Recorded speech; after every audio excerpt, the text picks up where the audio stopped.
దగ్గర మరి నిన్ను చూసారా? నిన్ను కుటుంబం నుంచి దూరం చేసి ఎత్తుకుపోయాడు అని అంటున్నారుగా. ఎవరు దూరం చెయ్యలేదండి. నా మనస్ఫూర్తిగా నేను ఇష్టపడి తన దగ్గరికి వచ్చి మేము పెళ్లి చేసుకుని బానే ఉన్నాము.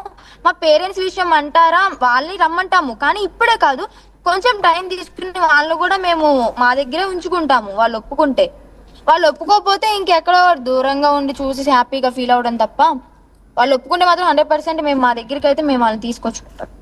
ఓకే, ఇప్పుడు అఘోరి పరిచయం కాకముందు వరకు ఎలా ఉంది నీ లైఫ్? ఇన్స్టాగ్రామ్ రీల్స్ చేసుకుంటూ వాళ్ళందరూ పొగుడుతూ ఉంటే కొంచెం మనకి ఒక రకమైన హ్యాపీ అనిపిస్తుంటుంటుంది కదా. బాగా హ్యాపీగానే ఫీల్ అయ్యాను. అయితే తిను వన్స్ వచ్చిన తర్వాత నా లైఫ్ లో నేను ఏమనుకున్నానంటే, అందం అంటావా ఎప్పటికైనా కానీ మట్టిలో కలిసిపోవాల్సిన మనిషి అనేవాడు, ఎంత అందంగా ఉన్నా సరే. ఈ పేరు అది ఇది అంటావా, ఓకే అది ఉండదేమో, అంటే మంచిగా పొగడ్డాలా ఉండవేమో, కానీ నా లైఫ్ నేను హ్యాపీగా ఉంటాను కదా, నా పేరెంట్స్ ని మంచిగా చూసుకుంటే చాలు కదా అన్న థాట్ లో నేను ఇలా చేయడం జరిగింది. ఇప్పుడు టైం 2:30 అవుతుంది.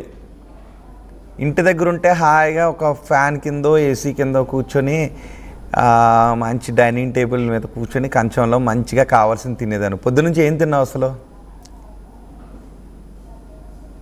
పొద్దున మంచి బిర్యానీ తిన్నాను. పారడైజ్ బిర్యానీ తిన్నాను. ఏం బిర్యానీ? చికెన్ బిర్యానీ.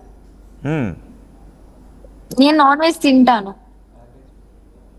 ఓకే, నేను తింటాను నాన్ వెజ్. అవును, మీరు కూడా తింటారు, తెలుసు ఆ విషయం అందరికి.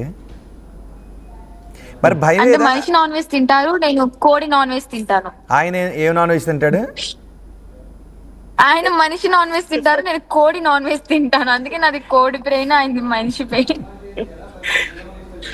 మరి ఆయన మనిషి మాంసం తింటే భయం ఏదా నీకు ఎప్పుడు? సహజంగా మనం ఏదైనా బాడీని చూస్తే సోమనాథ్ లో నా ముందు కూడా లైవ్ గా తిన్నారు, భయమే అనిపించింది. ఎందుకంటే నేను 2 years బ్యాక్ ఒక గురువు దగ్గర ఉన్నాను, అక్కడ వాళ్ళన్నీ చెప్పారు, కొన్ని చూశాను కాబట్టి, వాళ్ళు కూడా తినడం అలాంటివి చూశాను కాబట్టి భయం అనిపించింది. భయం అనిపిస్తే ఎంత దూరం వచ్చేదాన్ని కాదు కదా. సో అలాంటి భయం ఏమి లేదు. అదే అంటుంటా. సో దేంట్లో తిన్నావు? ఆయన దగ్గర కప్పడ ఏదో ఉందంట, ఆ కప్పడలోనే తిన్నారా? లేదు, నేను ప్లేట్ లోనే తిన్నాను, ఆమె కప్పల్లోనే స్వీకరిస్తుంది. ఓకే, నీకు వంట వచ్చమ్మా? వచ్చండి. బాగుంటావా? బిర్యానీ బాగా చేస్తానండి, మీకు ఒకసారి పంపిస్తాను చేసి. కోడిదైతేనే పంపించండి. డెఫినెట్లీ కోడిదైతేనే పంపిస్తాండి, మంచి లెగ్ పీస్ లేసి పంపిస్తాను. ఆయనకి ఏమి ఇష్టం జనరల్గా? ఇది కాకుండా అంటే రెగ్యులర్గా తింటారు కదా, ఆ మనిషి అనే అది ఒక సాధనలోనే తింటారు కదా. అది ఓన్లీ సాధనలో ఉన్నప్పుడు మాత్రమే తింటారు. రెగ్యులర్ గా ఇంకేం ఇష్టం అంటే ముద్దపప్పు, ఆవకాయ, వైట్ రైస్. నిజమా? నమ్మాలా? చాలా ఇష్టపడతారు. మీరు ముద్దపప్పు ఆవకాయ చేశాను మా రెండమ్మ మా ఇంటికి భోజనానికి ఇన్వైట్ చేయండి, రేపు పొద్దున కల్లా అక్కడ ఉంటారు. అంత ఇష్టం ముద్దపప్పు ఆవకాయ. మిమ్మల్ని ఎత్తుకొచ్చేయడానికి కారణం ముద్దపప్పు ఆవకాయ ఏంటి?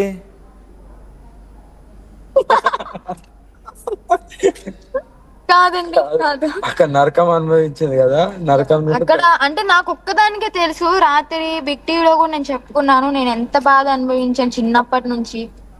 షాప్ లో పనిచేసి మా అమ్మ నాన్నకి మనీ ఇచ్చి నా సొంతగా నేనే అన్ని వస్తువులు చేయించుకున్నా శాలరీతో, ఎవరి హెల్ప్ లేకుండా. అంటే పెంచిన పాపానికి ఆయన చేతులు దెబ్బలు తిని, అడిగితే మా కుటుంబాన్ని మా అమ్మ మీదకి రావడం, మా నాన్న మీదకి రావడం. ఎవరు? విష్ణు. అవునండి.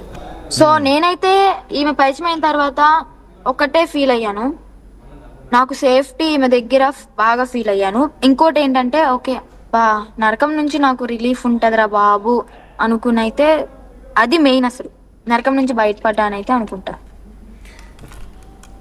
అంతకన్నా నేను చెప్పలేను. అదే ఒక్క నిమిషం, ఆ నరకం గురించి నిన్న అఘోరి మాత కూడా అదే నరకం అనిపిస్తుంది ఆమె, నా దగ్గరికి వచ్చిన తర్వాత హ్యాపీగా ఉంది అని. అంటే అఘోరితో పరిచయం అయిన తర్వాతే కదా వాళ్ళు విభేదించింది. అంతకు ముందు నరకం ఏంటి అసలు?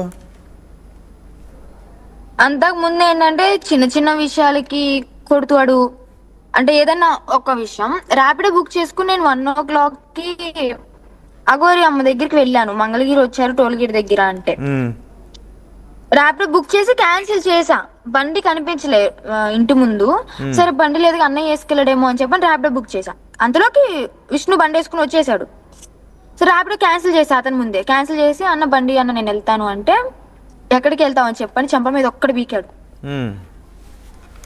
అమ్మ అడ్డొచ్చింది, ఎందుకు అలా కొడుతున్నావు ఆ పిల్లని, ర్యాపిడో బుక్ చేసుకుని క్యాన్సిల్ చేసింది కదా నువ్వు వచ్చావని చెప్పి ఇప్పుడు బండి వేసుకుని వెళ్తుంది అంటే నువ్వు మాట్లాడుకు, నువ్వు నోర్మి, నువ్వు అట్టం వస్తే నేను కూడా చంపేస్తా అని చెప్పని మమ్మీని అడ్డుకోవడం జరిగింది.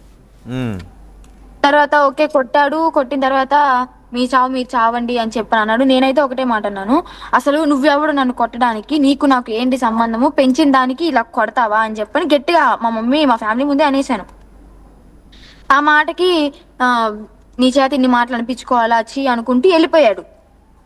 ఇంకా నేను అఘోరమ్మ వెయిట్ చేస్తుంది కదా అని చెప్పని బండి వేసుకుని వెళ్ళాను. అక్కడికి కార్ వేసుకుని వచ్చి ఈ టైంలో నేను చెప్పినా కూడా వినకుండా వస్తావా, నీకు ఏదైనా అయితే ఏంటి రెస్పాన్సిబిలిటీ అని చెప్పిన. ఓకే రెస్పాన్సిబిలిటీ గురించి మాట్లాడాడు, అది ఓకే బాగానే ఉంది. అదేదో నిదానంగా చెప్పొచ్చు కదా. ఆ టైంలో నేను పీరియడ్లో ఉన్నాను. పీరియడ్ టైంలో ఒక ఆడపిల్లని జుట్టు పట్టుకొని బండి మీద నుంచి కింద పడేసి ఈడ్చుకుంటూ వచ్చి పొట్టలో కాలుతో టప్పి టప్పి మనకి కొట్టి, నడుము మీద కొట్టి, గుద్ది, చెయ్యిని కొరికి, అది నేను చెప్పలేను. అది ఎందుకు అంటే అంతెందుకు? వదిలే ఓకే వదిలే ఓకే ఆడకమ్మ. లైట్ పోయింది, అయిపోయింది. హ్యాపీగా ఉండు అంతే. అది నేనే అనుభవం. ఒకసారి అటు చూడు, అగోరే వైపు చూడు. ఇప్పుడు నవ్వుతావేమో, నవ్వు వస్తావేమో. ఇప్పుడు నీకు ఏడుపు వస్తుంది కదా, ఒకసారి అటు వైపు చూడు. ఓకే చూడు ఒకసారి.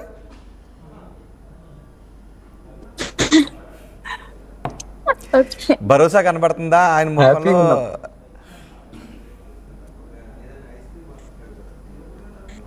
ఓకే సో అలా చేయడం వల్ల హ్యాపీగా ఇలాగే ఉంటాం, హ్యాపీగా అనుభవించాను కాబట్టి నాకు నరకంగానే అనిపించింది. ఆయన మాటలు కూడా ఎలా ఉంటాయి అంటే అండి, ఓకే ఒక చిన్న మాటకి వాటర్ బాటిల్ అన్నా అది అన్నా అని చెప్పి అన్నాం అనుకో, ఆయన ఎలాంటి మూడ్ అయినా కానీ మాకు తెలుస్తుందా ఆయన ఎలాంటి సిచ్యువేషన్ ఉన్నాడు, ఎప్పుడు ఏ టైంలో ఏ మూడ్ లో ఉన్నా అని చెప్పి నేను కంప్యూటర్ తెలుసుకుని మరి ఆయన్ని అడగడానికి ఇలా చిన్న అన్న ఎక్కడికి వెళ్తున్నావు, ఏంటి రేపు ఏం చేస్తున్నాము, రేపు ఏంటి ప్లానింగ్స్ అని చెప్పి అడిగినా కూడా చండాలమైన లాంగ్వేజ్, ఒక ఆడపిల్లని అనాల్సిన మాటలే కాదు అవి. మరి అలా అంటుంటే మీ పేరెంట్స్ ఏమనేవారు కదా?